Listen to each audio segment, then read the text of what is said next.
3 adults, 2 male, 1 plump female, 1 child, 1 baby. The request came loud and clear over the loudspeaker. When you say it like that... He blushed, rubbed his hands together, and looked around the ordinary office. The homely touches of photo frames, of a cozy house on a hill, beside the ocean on the desk, with a live, laugh, love sign on the walls, made it particularly morbid given what he was purchasing. An untouched mug of coffee sat in front of him, accepted when he sat down after following social pleasantries. Otherwise, the office was so... normal. The company logo was different. A trident fork aimed upward. The company logo was the only thing that stood out. Stark, cold, and corporate. Don't be shy. It is admittedly a large order for your first time. That is technically the incorrect terms for the order. This time, I'll let it slide. However, given humanity's general distaste toward cannibalism and other industries associated with it, there is a need for secrecy in outside correspondence, so we need to speak in code. Since you're a new customer, and you've come recommended to me by good old Charlie, I'll explain. The best terms to use are agricultural based, especially those concerning different kinds of livestock. She pointed to the screen casually. It's easier to use pre-existing software for record keeping and old facilities when it comes to the sale of these animals. Cattle, sheep, and pigs. Due to their size and overall similarities to humans, pigs are the best. But you could say swine is a particular favorite of mine. And if any animal rights activists show up, well, they go right into the pens with the others. There's an element of dehumanization that makes it easier to buy and sell them. Especially if you're a bit soft. However, in order to commit to an appointment, you have to already have a lack of respect for your fellow man.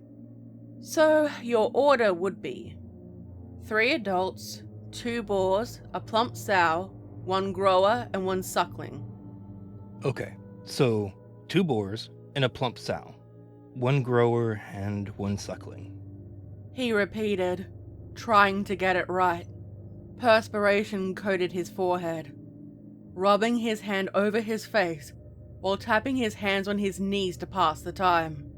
Occasionally his eyes would dart to the door and back again. Can you remove the baby? Suckling. I'm not ready for that.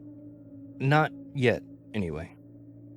Oh, you don't know what you're missing, but yes, 1 suckling omitted. In the future, if you don't follow proper procedure, your request will be ignored, and if you keep doing it, well, we have a disposal system in place for the foolish clients who risk the business model. I understand. I'll keep that in mind. Just a friendly reminder. When you get home, Google the terms used for hogs, she said, taking a sip of her tea, tapping on the keyboard, opening a filing cabinet, and pulling out an order form, kicking the tray shut and placing the paperwork between them. He nodded in understanding, waiting to hear what other news there was. His knee jumped. Now, I have the order form right here. Payment up front as always, to be deposited inside this account with your code or code name. Never your real name and never use ours. Or cash in hand on the day. Keep in mind, never come up short. Code name? It all sounded so cheesy. Giving him a new alias made it sink in for him. The code name can be anything, a television character, someone from mythology, Gabriel. Gabriel. So long as someone hasn't claimed it in the system. She tapped her fingers on the keyboard, turning to whisper conspiratorially, "Look, it is important to have fun with this." Before he could answer, there were blood-curdling screams and loud noises outside. Something striking on metal, sounds of a taser, and a body hitting the floor. Irritably exiling and casually rolling her eyes as she pressed the loudspeaker button. "Keep the noise down. I'm with a customer. Thank you." There was an echoing sound when the call ended with a click. She cleared her throat. "My apologies, Gabriel it is. We've had a new shipment. These ones are younger, teenagers, early 20s. They're not always compliant with proper procedure. They're going to be sent to the entertainment area. Not my department, not my problem." New shipment? Any idea where they're from? He asked curiously, leaning forward in his chair with his eyes lit up. The vendor didn't notice the change. It's hard to keep track these days. By the way, are you interested in hunting? You have to go overseas though, too many legalities here. But you get to hide in a building or stalk them through the forest. Bring any weapon you want, a knife or rifle. You could even test out some of your own creations. No, not at all. I prefer a clean kill. Ethical reasons. No? I see. Much like myself, a gourmand of the exotic forms of flesh. He didn't answer. "Is there any part you're interested in trying?" she asked, saliva pooling in the sides of her mouth. She concealed through lifting her mug and taking a sip of lukewarm coffee. He cleared his throat, eyes moved from side to side, and shifted in his seat. I haven't decided yet. I want the option to try whichever part I like. It made sense.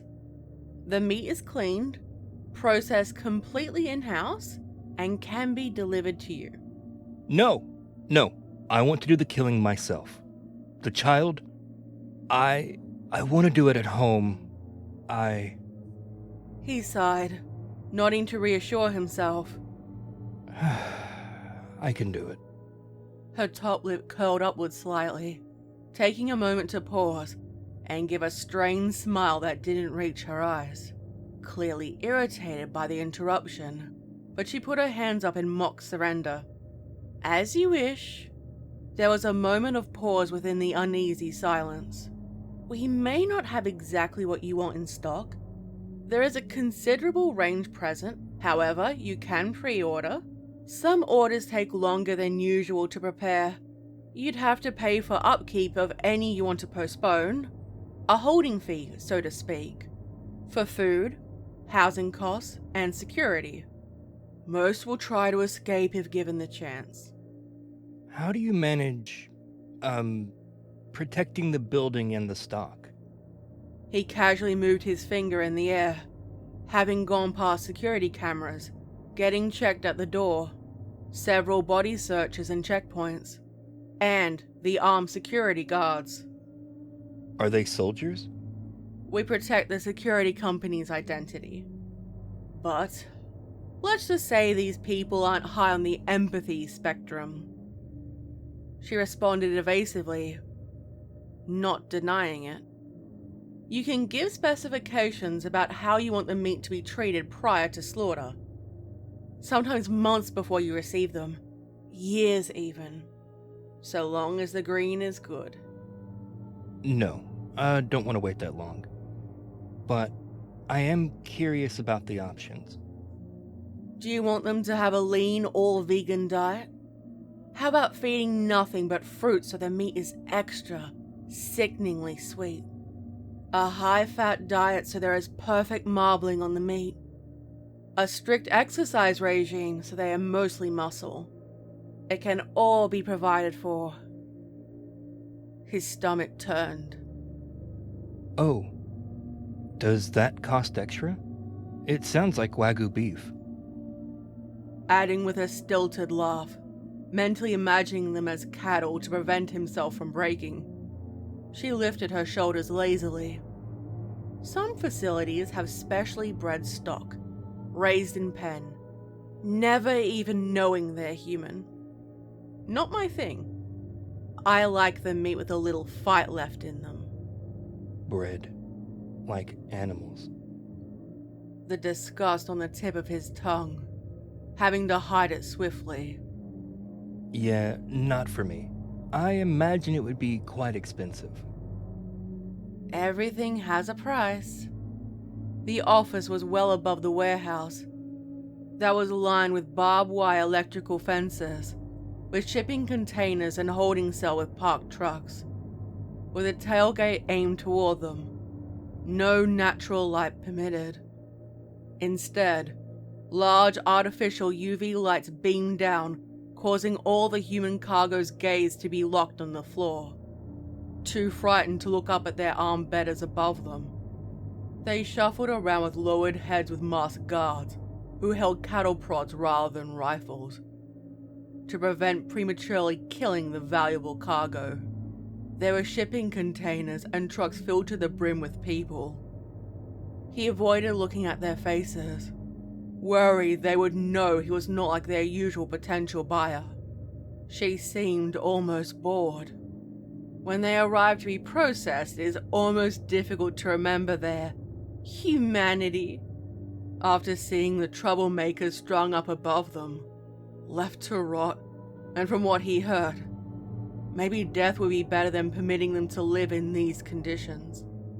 They were kept naked, huddled together, most too traumatized or shocked to speak, trembling with their body fluids leaking out of them, and forced to walk through their filth. The stench is indescribable. Sweat, urine, feces, all blended together in a sordid, warm mess.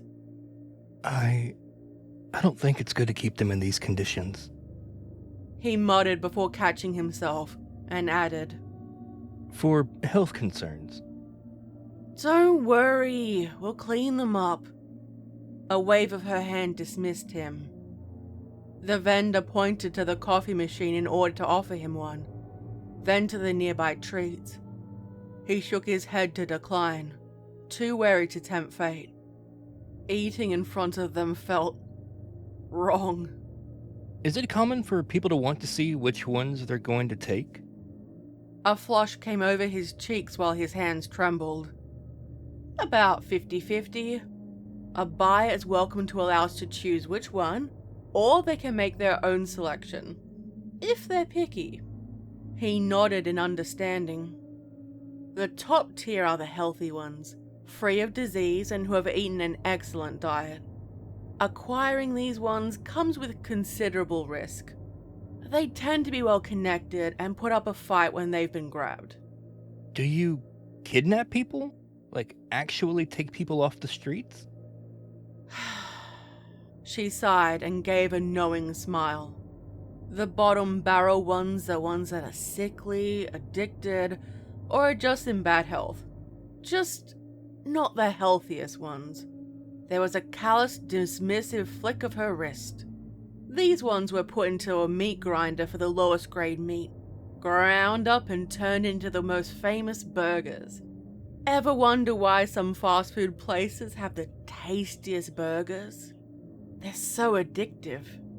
The vendor gave a long, deep sniff and winked. It is the added snow they have in them. It seeps into the meat, you see. Oh, I'm not that adventurous. I prefer the ones that are healthy. Some don't have that much on their bones, or add in extra ingredients to bulk it up. I guess you're not a fan of fast food. Again, where do you get the livestock from? Where do we get our stock? Well, I can't go ahead and tell you the corporation's trade secrets, can I? Let's just say there are people that society is happy to see disappear. And not Every place is designed to help you has good intentions. Homeless people? More people go missing than the average person realizes. Look at the database of missing and unfound persons. Really look at it. Sure, some just don't want to be found. What about the police? The FBI? The police? Some are with us, but they're too underfunded to be effective. So, unless you're willfully stupid and boast about it, you should be fine. All of our records are kept to a minimum in order to protect you, the customer. I'm sure you don't end up getting rid of everything. Ah, clever boy. Yes. We do keep enough as insurance in the event of betrayal, she said, glancing at the computer screen, and gave a bright smile. And the payment cleared. I want to select them myself. He took a deep breath, chin lowered, and smiled, growing in confidence when he relaxed and sat upright, while she leaned back in her chair in quiet company, a finger tapping against her lips. I want to ensure they're exactly what I'm looking for. No problem.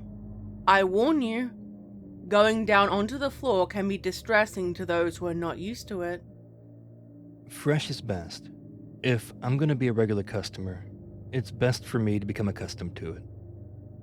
She stood up, walked over to the door with a window, and opened it to invite him to exit. Mr. Gabriel joined her. Together their feet made sound over the metal-grated floors, past the armed guard with a rifle. Glancing backward, his eyes rested a little too long on the weapon, and followed her down the stairs. He thought they used cattle prods. Leaning close to him, she whispered, "Don't worry. It isn't common that they're forced to use them. Bad for business. Now, is there any particular ones you'd like to inspect first?" The adults. Very well. A loud whistle rang out as a group of naked men were herded forward into an animal pen. The concrete floors flowed with excrement, urine, blood, and water down the drains. Some pleaded for their lives. Others were making idle threats that could not be acted upon. And others were too numbed by all they had endured. She waited while they were lined up. Meanwhile, guards walked behind them with cattle prods. A jolt here and there, and silence fell. "Do you see any kind that you like?" Mr. Gabriel had to swallow the frog in his throat, covering his face to keep the smell at bay. The concentrated filth burned his eyes and nostrils. It must have been unbearable for the people. It wouldn't be long now. It wouldn't be long now, he kept telling himself. He barely looked, pointing at the two on the end without concern for them. They were a means to an end. These two are just fine. Are you sure? I'm sure. Can we move on to the next one? Of course. Always happy to help a dear customer. She let out a loud whistle. The shuffling of feet, and the men were herded back into the storage containers. The ones who weren't chosen.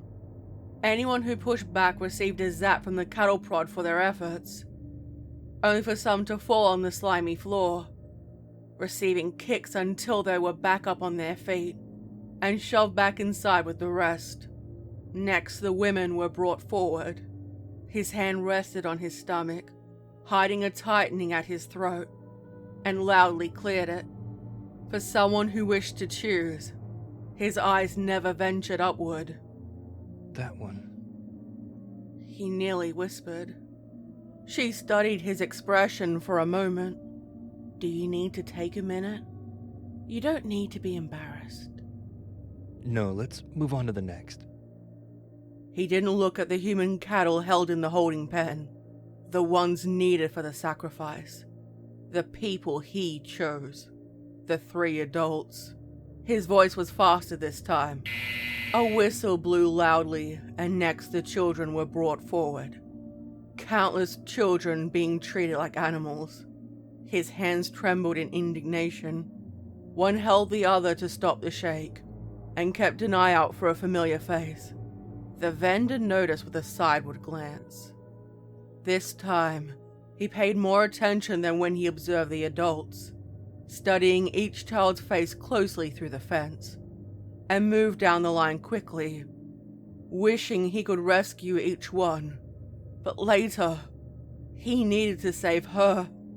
He had to stop himself screaming with joy when he found her, ignoring what past horrors she must have endured. Pointing his finger to a girl, she held hands with another child for comfort, only for their hands to be broken. Her shoulders were grabbed and pushed away. She was too frightened to protest, and was separated and moved away from the other children. A guard took him into the pen with the others who were waiting to get a second look. It was her. This one, the girl. I need to be the one who deals with her.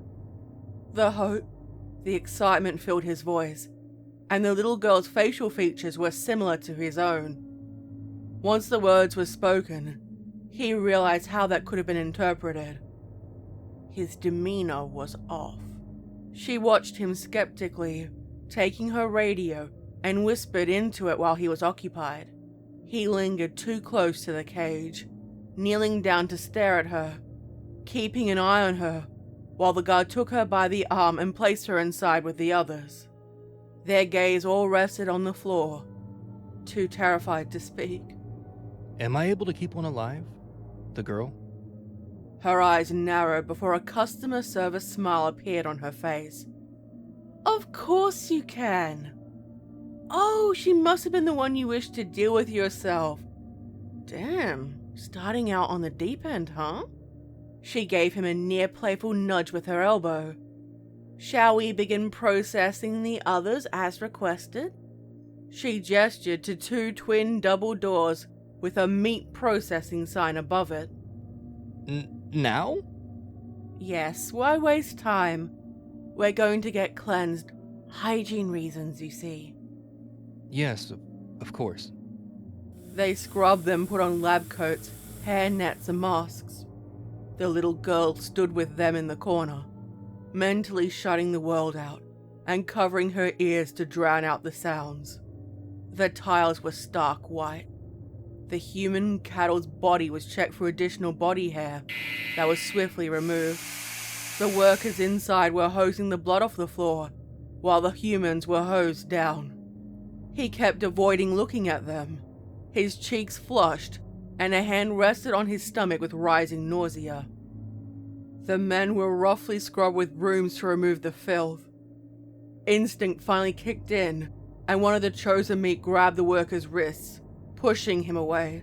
It was all so methodical, only to stand still while his throat was slit, and the blood burst from his body, while the hooks were driven into his ankles while he twitched, then hung while life left his meat suit. After the preparation, you'll receive packaged and portion pieces, marked as pork. In the background, industrial saws sliced through bone, while each piece was being sectioned off. Meat was divided up with severed legs in one area, arms and organs were removed. She yawned, sipping on her coffee while the others received the same treatment. Don't be embarrassed. A comforting hand placed on his arm. Watching death for the first time can be daunting. After the first couple, you get used to it. So dismissive, uncaring. It was normal. His face was pale and dry retching, covering his mouth. No, thank you. You're right. Next time I won't be here for this part. No worries. All part of the service. The meat can be delivered. One by one, he watched. Her phone rang 3 times. Sorry, I need to take this. Tapping her phone and placing it to her ear. She gave a worker a thumbs up to indicate for him to continue with the processing. The saw roared while the parts were separated. Hi, honey. How are you? How was school? A pause. Oh, it was good? That's good. Mummy's with a customer right now. There was a loud scream before the sound of the saw echoed.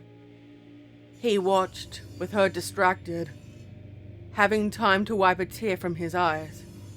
There had to be 30 complete bodies visible, not including the separate parts.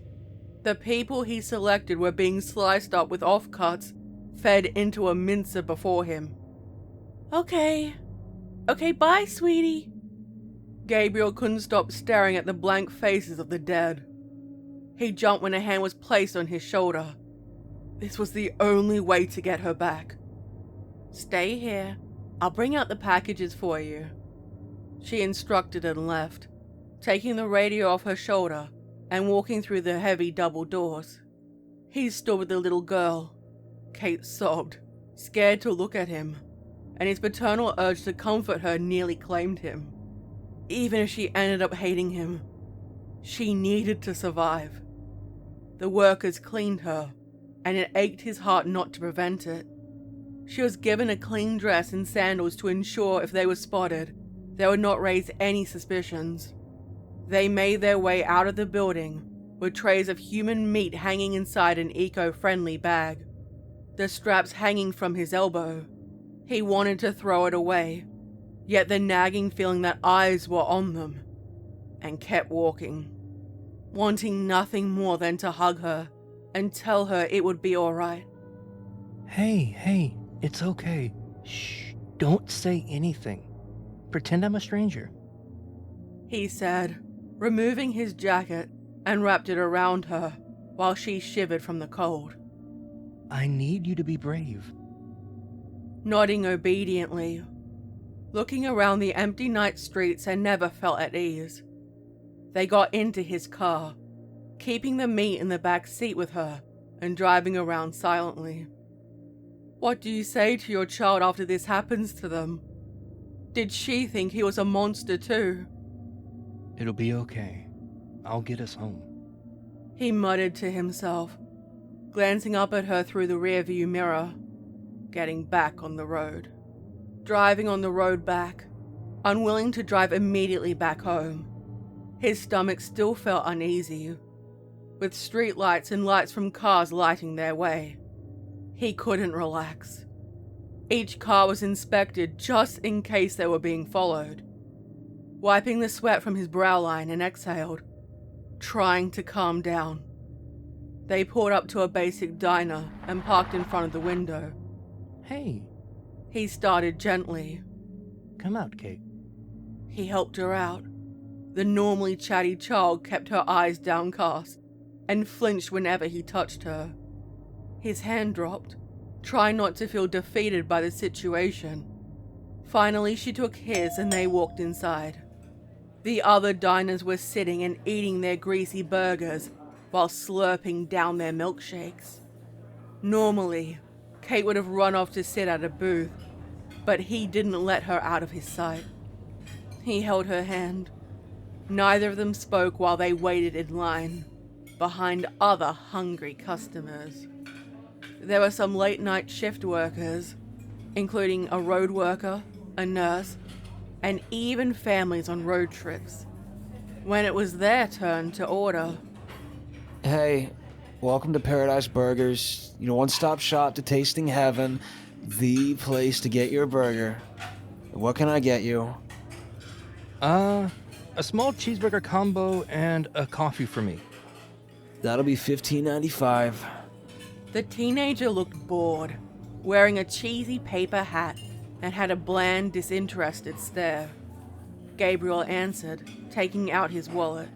He paid using the exact amount in cash. No card to reduce his paper trail. They got their food on a tray.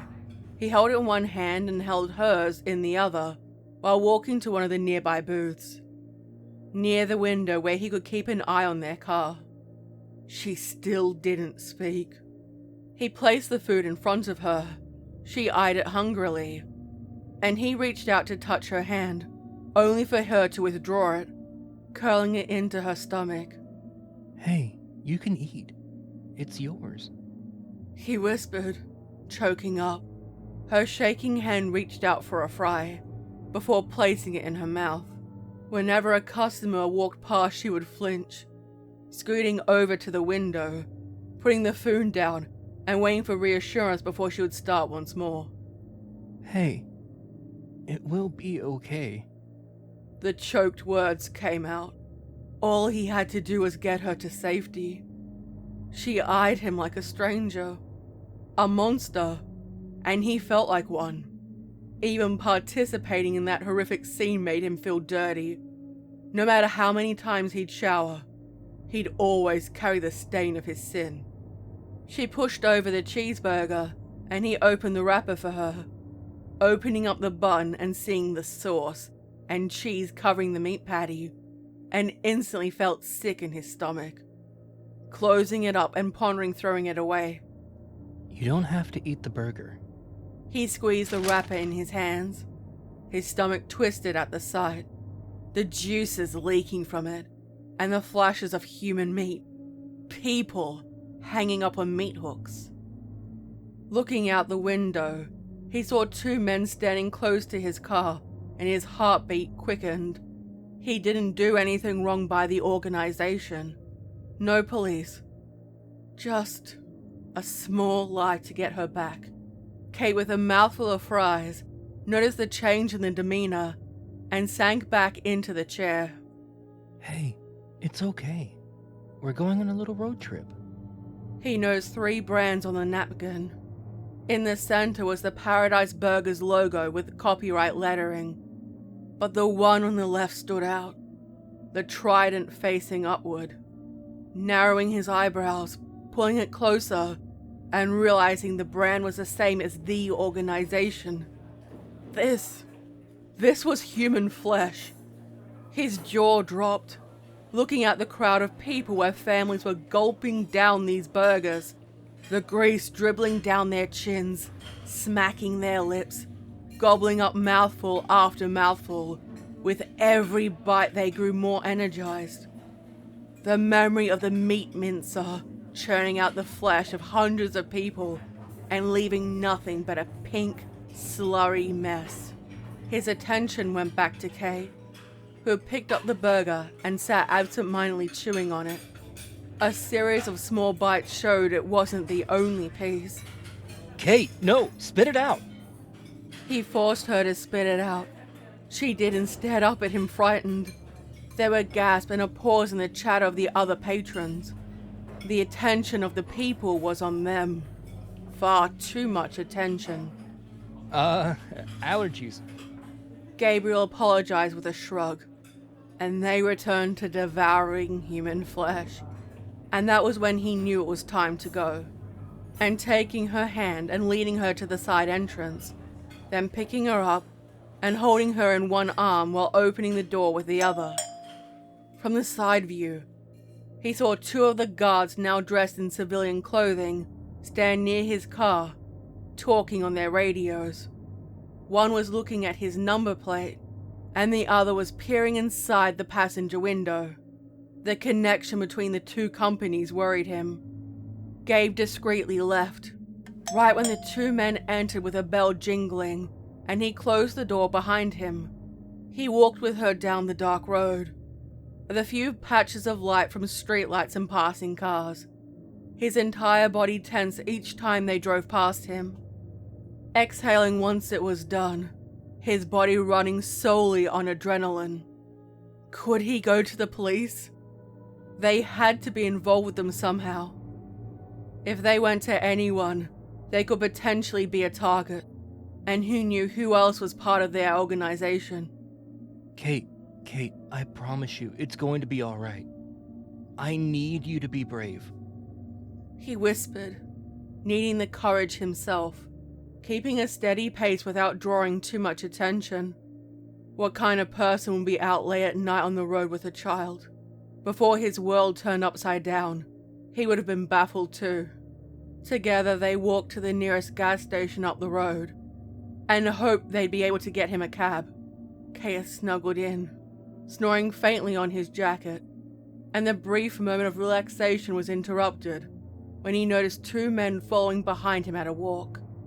Discreetly, he tried to look back and didn't recognize them. There was no mistake. They were being followed. The footsteps behind him grew louder. He didn't know how many there were, and one grabbed Kate, trying to pull her from his arms. His daughter finally screamed loudly, the sound hurting his ears. Gabriel punched him in the face as hard as he could, and the man shot back. The light of the gas station was close enough to see now. He just had to reach it. Get the fuck away from us! He felt an injection in his neck, gripping it and letting out a scream. Kate, run! Falling to the ground, his mind fully awake, while his limbs twitched until they went immobile. The last thing he saw was Kate running blindly in the dark, toward the artificial light, and he could only hope someone decent would find her and protect her. Run! He snarled through clenched teeth, hearing their footsteps approach, his muscles tensing up and groaning while he blinked. His vision went in and out, the floating feeling before being thrown inside the car, and the steady motion of driving. In the end, it didn't matter. We all returned to the meat grinder. He woke up with a burst of pain in his ankles, hanging from them by a meat hook, and felt the hot liquid trickle down his face. He saw the tiled floor stained with blood, his own added to the mixture. Only a faint, choking rasp came from his lips, and his head spun. There were other people hung in the same way. Most were already dead, while others twitched. You can organize to have the meat pre-prepared any way you like. His hand reached out to his daughter, the one he had sacrificed everything for, palm up in disbelief. Lifted off the hook and his body swayed. He felt the cold chill of the slab and knew he was on a metal table. Hearing the infernal saw in the background, only for his leg to be severed at the knee. The pain was indescribable. He made sound to let them know he was still alive, and the absent-minded worker continued to saw parts of his frozen, yet still living body.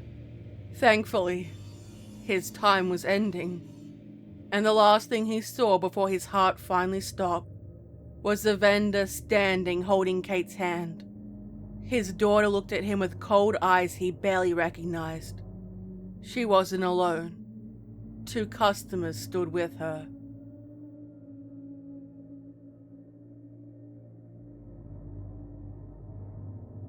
I hope you enjoy this story. What did you think of it? Let me know what you thought in the comments section down below. Don't forget to stab the like button, subscribe, hit the bell and leave a comment. This video is made with the support of my incredible channel members, Patreon subscribers, and all my viewers. Thank you so much for supporting me. Don't forget to check out my social media accounts below, including my merch. Stay safe, my little spooklings. And remember, I'll be watching you.